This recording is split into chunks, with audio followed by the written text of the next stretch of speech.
Okay sir, JEE advance 25 paper 1 question number 2. Question छान प्रोबॅबिलिटीशी related आहे. Wording समजलं की क्वेश्चन एकदम सोपा आहे. बघा, 3 students S1 S2 S3 are given a problem to solve करायला प्रॉब्लेम दिला आहे आणि काही कंडिशन दिली आहे. लक्षात ठेवा, 3 जण असेल, समजा S1 ची सॉल्व करायची प्रोबॅबिलिटी आपण काहीतरी पकडून घेऊ A, S2 ची प्रोबॅबिलिटी आपण पकडून घेऊ B आणि S3 ची प्रोबॅबिलिटी आपण पकडून घेऊ C. आता असं का बरं पकडलं? कारण की आपल्याला एक्झॅक्टली सांगितलेलं नाही आहे की S1 S2 S3 जे सॉल्व करतात प्रॉब्लेम, ठीक आहे, त्यांची प्रोबॅबिलिटी दिलेली नाही आहे आणि 1/2 पण ॲज्युम करायची नाही, कारण ते चान्स नाही आहे. क्वेश्चन माहिती आहे नाही माहिती, ऑप्शन्स आहेत नाही आहे, आपल्याला नाही माहिती सध्या. दुसरी इम्पॉर्टंट गोष्ट की तिन्ही जे बसले पेपरला ते वेगवेगळे बसले आहे. म्हणजे बेसिकली कुठले इव्हेंट आहे? These are independent event. कुठल्या इंडिपेंडेंट? आता तुम्ही म्हणाल सर असं तर तुम्ही लिहिलं नाही इथं डिपेंडेंट आहे की इंडिपेंडेंट आहे, असं पण लिहिलं नाही की सोबत बसले आहे की सेपरेट बसले आहे की तिघं मिळून सॉल्व्ह करतात. तर क्वेश्चन मध्ये म्हटलं आहे की एक प्रॉब्लेम तिघांना सॉल्व्ह करायला दिला आहे आणि प्रत्येकाची वेगवेगळी कंडिशन दिली आहे सॉल्व्ह करायला. बघा, दिलं ना ऍटलिस्ट वन ऑफ, म्हणजे एक तरी करतोय. म्हणजे ऍटलिस्ट वन ऑफ शब्द आला याचा अर्थ जर तिघं मिळून सॉल्व्ह केले असते, एखादं जरी सॉल्व्ह केलं तर तिघाचं सॉल्व्ह झालं असतं. तशी कंडिशन नाही आहे, तर ऍटलिस्ट वन ऑफ. ओके, हे पहिले आपल्याला माहिती आहे. मग S1 न सॉल्व्ह न करायची कंडिशन काय राहणार? कॉम्प्लिमेंट. कॉम्प्लिमेंट काय असते? 1 - A. याचा पण कॉम्प्लिमेंट काय होणार? 1 - B. याचा पण कॉम्प्लिमेंट काय होणार? 1 - C. सिंपल आहे. ओके, आता पहिल्या कंडिशन U काय? सो लेट्स से U आपल्याला म्हटलंय की at least one of S1 S2 S3 तिघापैकी एकानं जरी सॉल्व्ह केलं तरी चालतंय. मग वर्स्ट केस काय राहणार आहे की एकानेही सॉल्व्ह नाही केला. मग एकानेही सॉल्व्ह नाही केला म्हणजे 1 - no one has solved. No one has solved, एकानेही सॉल्व्ह नाही केला. म्हणजे सिंपल लॉजिक काय होणार की 1 - प्रोबॅबिलिटी ऑफ S1 ने सॉल्व्ह केला काय? नाही. एकानेही नाही, तिघापैकी. S2 ने पण नाही केला आणि S3 ने पण नाही केला.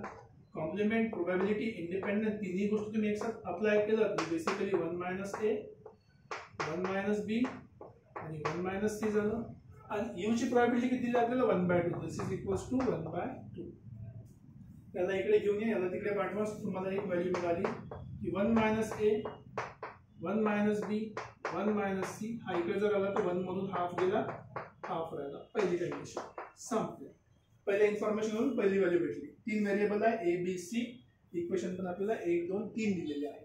ओके, बघूया चौथा पण दिला. चौथा नाही ते रिलेशन्स मध्ये येतात. तर ठीक आहे, सॉल्व्ह करता बघूया. Second condition, S1 can solve, S2 आणि S3 ने सॉल्व्ह नाही केलं. No problem. So B S1 ने सॉल्व्ह केलाय, गिवन आहे. म्हणजे गिवन दॅट, हे शब्द महत्वाचा आहे इथे, मिस नका करू. Given that S2 or nor S3 can solve. So basically हे काय? प्रोबॅबिलिटी S1 ने सॉल्व्ह केलं and S2 ने नाही केलं, S3 ने नाही केलं. गिवन कंडिशन आहे. So basically divide by probability of S1 S2. So S2 and S3 यांनी सॉल्व्ह केलेलं नाही. ही गिवन कंडिशन आहे. शब्द वाचून घ्या बरोबर. गिवन दॅट, गिवन म्हटलं म्हणजे काय आलं? बेसिकली एक कंडिशनल प्रोबॅबिलिटी कंडिशन आली. या कंडिशनल प्रोबॅबिलिटी मध्ये काय म्हटलं आहे की S1 ने सॉल्व्ह केलाय, S1 S2 S3 ने सॉल्व्ह केलेलं नाही. आणि याची व्हॅल्यू किती दिली आहे आपल्याला?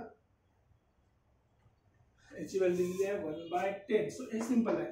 S1 ने सॉल्व्ह केलं म्हणते ना, S1 can solve, has the probability of A. यांनी सॉल्व्ह नाही केलं ते आता हे इंडिपेंडेंट आहे, त्याचा काही फरक पडत नाही. गिवन दॅट हे इंडिपेंडेंट आहे, त्याचा काहीही फरक पडत नाही. सो A हे दोघं मल्टिप्लाय मध्ये कॅन्सल आउट होईल, कारण की याचा आणि याची प्रोबॅबिलिटी सेम राहणार. तुम्ही असं पण लिहू शकता की probability of S2 S3 divided by probability of S2 intersection S3 चा कॉम्प्लिमेंट. ठीक आहे, हे कॅन्सल झालं आणि आन्सर किती दिला आपल्याला? 1/10. So basically probability of A किती भेटली? A ची व्हॅल्यू आपल्याला मिळाली 1/10. सेकंड कंडिशन पासून डायरेक्ट आपल्याला A ची व्हॅल्यू मिळाली आहे. No problem. Next number 3, U झाला, V झाला, आता W. W वर येऊया. W मध्ये काय म्हणते परत प्रश्न समजून घ्या. हे असं का बरं करू शकलो आपण? कारण ते इंडिपेंडेंट आहे. Intersection can be equal to multiplication. Okay, third condition. S2 can solve, S3 can not solve.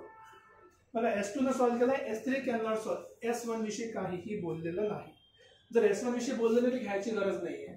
त्याने सॉल्व केलं काय नाही केलं काय आपल्याला काहीही त्याचा फरक पडणार नाही. ते इंडिपेंडेंट आहे, त्याच्याशी काही घेतलेलं नाही. ठीक आहे. सो S2 ने सॉल्व केलाय, प्रोबॅबिलिटी ऑफ S2 सॉल्व केलाय अँड S3 ने सॉल्व नाही केलाय. सिंपल सी गोष्ट आहे. S2 ने सॉल्व केलाय म्हणजे B, S3 ने सॉल्व नाही केलाय म्हणजे 1 - C.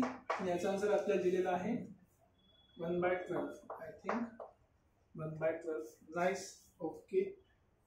तिसरी पण कंडिशन आपण लिहिली आहे. आता S3 T ची व्हॅल्यू आपल्याला काढायची आहे. ओके. एवढ्या इन्फॉर्मेशन आपल्याला सगळ्या व्हॅल्यू कॅल्क्युलेट करायच्या आहे. ठीक आहे. एवढ्या इन्फॉर्मेशन वरून 3 equation 3 value. Okay. No problem. आता आपण काय करू शकतो बघा.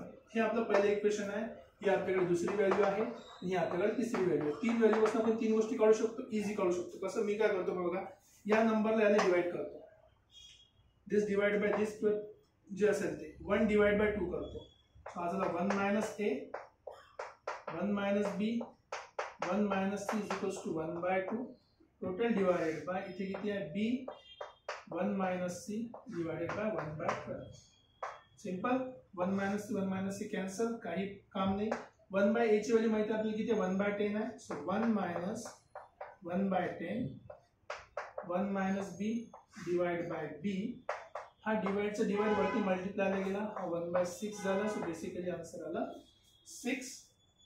ओके. No problem. आता खूप सोपं काम आहे. हे झालं 9/10 9/10 into 1 - B by B equals to 6. बस सिम्प्लिफाय करतो आपण. नंतर C च्या व्हॅल्यूकडे येऊ आपण. आपल्याला C काढायचं आहे ऍक्च्युली. सिम्प्लिफिकेशन मध्ये जायचं आता. ओके. हा तिकडे डिवाइड मध्ये. सो 3 2 सो 1 - B अशा प्रकारे लिहिलं. सेपरेट केलेला कॅल्क्युलेशनसाठी इझी करायला. 20/3 20/3 झाला. आता बघा हा B कॅन्सल, तिकडे जाऊन +1 होणार. सो मी थोडी जागा तिकडे वरती लिहितो. थोडी जागा करायची मला. Just hold on a second. तुम्हाला समजत आहे फक्त कॅल्क्युलेशनचाच पार्ट आहे इथे. ओके. थोडीशी जागा पाहिजे ती आपल्याला. So basically 1/B is equals to 20/3. हा इकडला -1 तिकडे जाऊन +1 झाला. बघा हे 1 होत्या. सो हा झाला 1/B इज इक्वल्स टू 23/3 किंवा B is equals to 3/23. Okay. B ची व्हॅल्यू आपल्याला मिळाली. आता B ची व्हॅल्यू मिळाली तर आपल्याला काय करायचं आहे, T म्हणजे C ची व्हॅल्यू काढायची आहे. ठीक आहे. B ची व्हॅल्यू 3/23 मिळाली. आता C ची व्हॅल्यू काढायची. C ची व्हॅल्यू तुम्ही कुठून काढू शकता, या पहिल्या इक्वेशन वरून. So by equation number 3 B ची व्हॅल्यू मिळाली आपल्याला किती 3/23. ठीक आहे. कुठून आहे, from equation number 3 into 1 - C is equals to किती मिळालं आपल्याला 1/12. ओके. 1/12 सिम्प्लिफाय करा त्याला. 23 वर जाईल, 3 खाली जाईल. So 1 - C is equals to 23 वर आणि 36 खाली. 36 C पाहिजे, हा तिकडे पाठवायचा, याला इकडे पाठवायचा. No problem. कोण समजते की डिनॉमिनेटर मध्ये 36 आहे तर ऑप्शन ए यायला पाहिजे. Okay. No problem. C equals to 1 - 23/36. ठीक है. C is equals to 36 - 23 13/36. So probability of C, that is T, only C can solve the problem. Sorry, S3 can solve the problem is 13/36. So option A is the right answer. Question वाटायला लेंदी पण लेंदी नाही आहे. तुम्हाला concept समजला असेल, तुम्हाला फक्त त्या कन्सेप्टला प्रॉपर मॅथमॅटिकल फॉर्म मध्ये लिहिणं महत्त्वाचं आहे. एकदा मॅथमॅटिकल फॉर्म मध्ये लिहिले तुम्ही की तुम्हाला आन्सर सॉल्व करायला काहीही वेळ लागणार नाही. मला एक्सप्लेन करायला थोडा वेळ लागतो तर हा क्वेश्चन हार्डली 3 ते 4 मिनिटांमध्ये सॉल्व होऊ शकतो. कॅल्क्युलेशनचा पार्ट जास्त इम्पॉर्टंट आहे सिम्प्लिफिकेशनमध्ये. ओके. काही डाऊट असेल तुम्ही लिहू शकता कमेंट सेक्शनमध्ये. भेटूया परत पुढच्या क्वेश्चनमध्ये पुढच्या कन्सेप्टसोबत.